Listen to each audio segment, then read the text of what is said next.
Olá, boa tarde.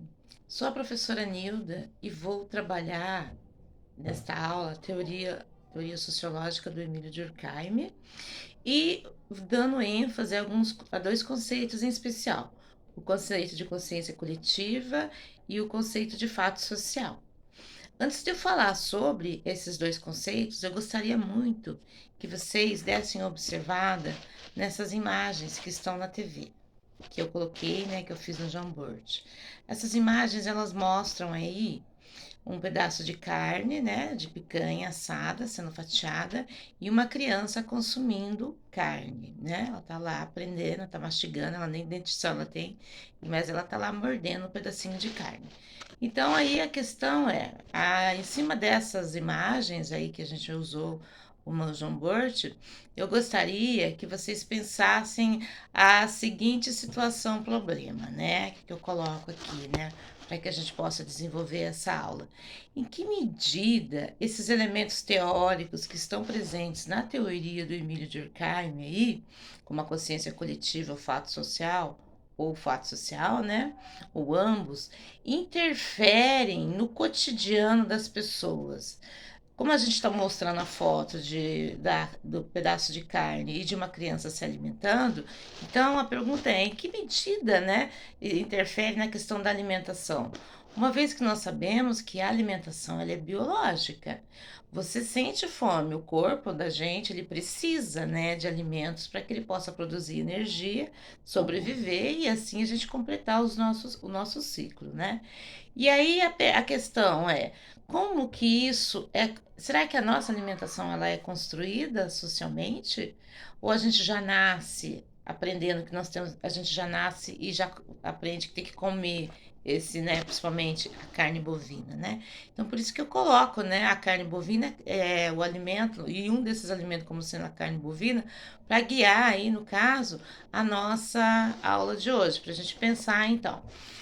Enquanto vocês observam essas imagens que estão aí no Jamboard, o que eu gostaria que vocês pensassem? Se realmente é um aprendizado ou não, ou se as pessoas já nascem sabendo, eu gostaria que vocês entendessem que essa aula ela é continuação da teoria que a gente viu aí a partir da filosofia social, do arcabouço teórico chamado positivismo, em que o Emílio Durkheim ele vai dar continuidade ao trabalho, né, de Augusto Comte, no sentido de pensar as novas regras, né, a nova ordem social que está surgindo devido aí que é resultado dessa nova ordem, a gente não pode esquecer, que é resultado da mudança de sociedade. A mudança de sociedade aconteceu porque antes estávamos numa sociedade que era chamada de feudal.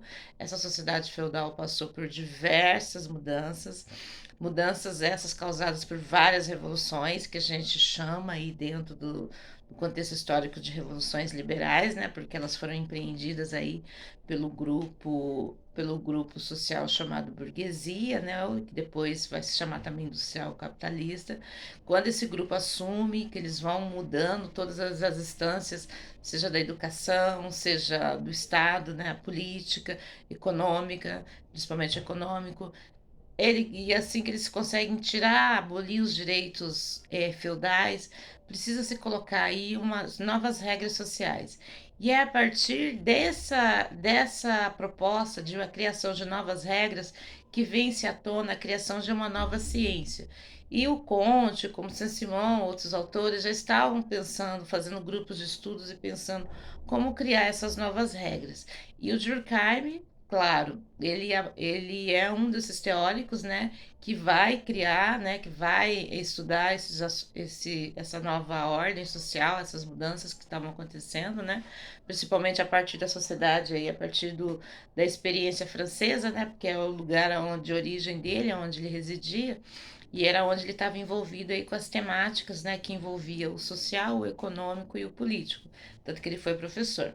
Ele nasceu em 1858, vai falecer em 1917, mas ele vai deixar uma vasta produção material aí, onde ele se propõe a analisar o que está acontecendo. E um dos materiais que é bem interessante que ele vai construir, né?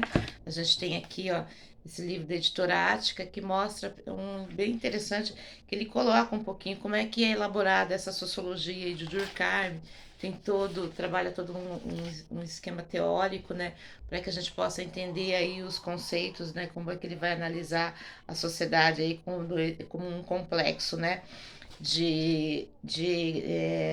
é um complexo integrado de fatos sociais. Porque o Conte, ele mostra que tem que se criar novas regras.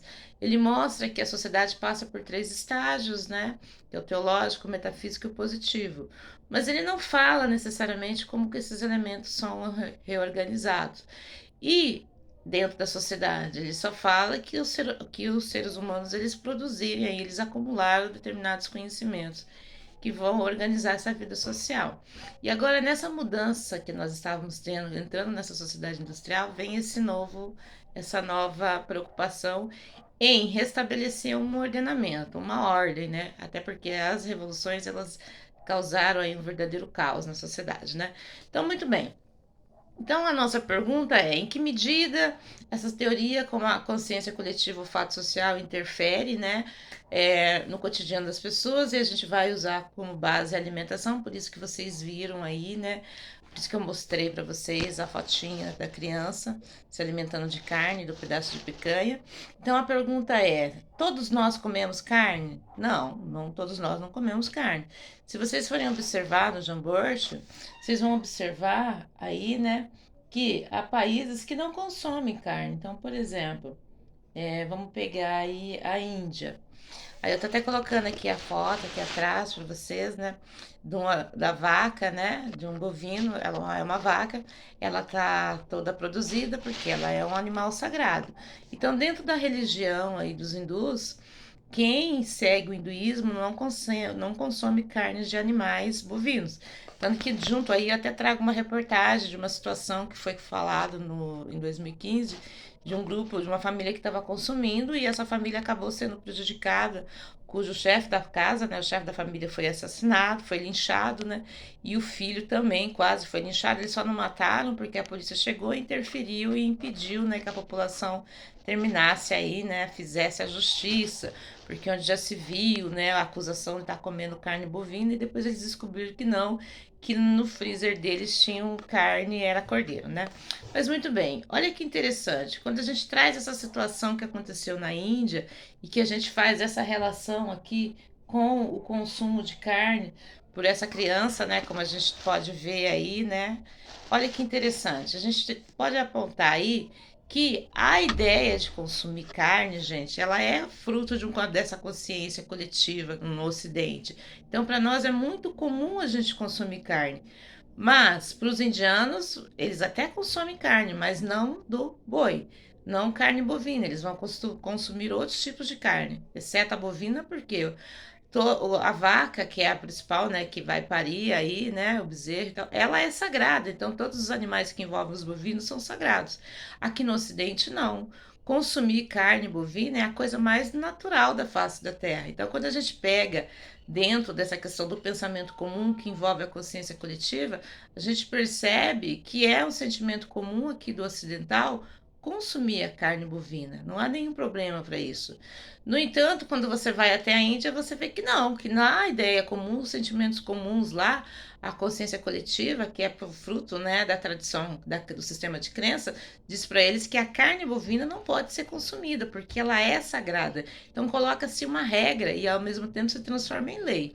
E o que é curioso, quando você observa esse aspecto, você está trabalhando aí que essa consciência coletiva ela produz fatos sociais. O que são esses fatos sociais? São esses conjuntos de normas e regras que acabam, de certa forma, ordenando o nosso comportamento na sociedade, né? E aí, por conta disso, você vai educando também, aí você educa os seus filhos com o que vai se comer. E o que é interessante disso? O que você observa? Que esse conjunto de normas e regras que condicionam essa consciência individual, que pressiona, ela tem aí, que ele está chamando de fato social, né, o Emílio Durkheim, ele fala o seguinte: ela tem 3 características que é a exterioridade, a coercitividade e a generalidade. Exterioridade. Então, consumir a carne, ela ocorre, consumir, né, se alimentar, principalmente com a carne, isso acontece independente da vontade das pessoas. Então, como vocês podem ver, desde pequenininho, a criança já é inserida. Então, independente da vontade dela ou não, os pais já estão ensinando ela a consumir carne. Outra coisa, e quando num lugar como a Índia, em que as pessoas não podem consumir a carne, aí no caso a carne bovina, ela acaba sofrendo algum tipo de punição. E olha que no caso aí, que ele está chamando de coercitividade, eles foram punidos, o chefe da família acabou perdendo a própria vida, né?